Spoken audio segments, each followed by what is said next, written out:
Scientist and inventor killed when his home caught fire in Oxon Hill. George Knopflet grew up during segregation and went on to become a rocket scientist. Fox 5's Lindsay Watts reports. George Knopflet and his wife Minnie lived in this Oxon Hill home for decades. She was able to get out safely after the fire started late Friday.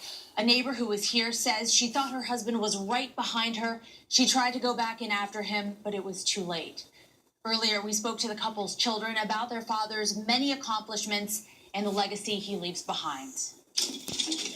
This was my first time back since the fire, and, just walking into the home, I thought I probably could just go through, the home, but there were so many memories. There's not much left of their childhood home. These are metal doors, and the metal doors melted.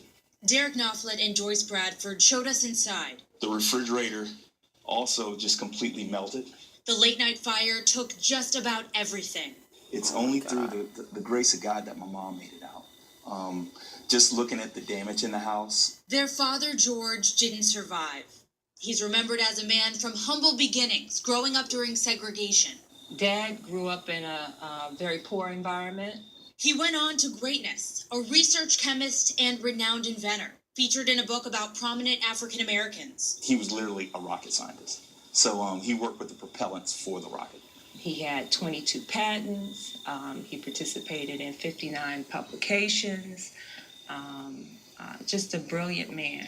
They say you wouldn't know it on sight. He was famous for having the black sock and the blue sock. You would see him on the street. He might have a wrinkled shirt on and some socks that come up to his thigh. And, if he was carrying a cup of coffee, you might drop a quarter in it. But you would never know his accomplishments because he didn't measure his worth on material things. More than anything, he loved his family. His kids say as bad as the damage is here, they want to rebuild. The house is going to have to be completely gutted and rebuilt from scratch. Taking a cue from their father's life, overcoming the worst and moving forward. My mom's going to have her house back. Lindsay Watts, Fox 5 Local News.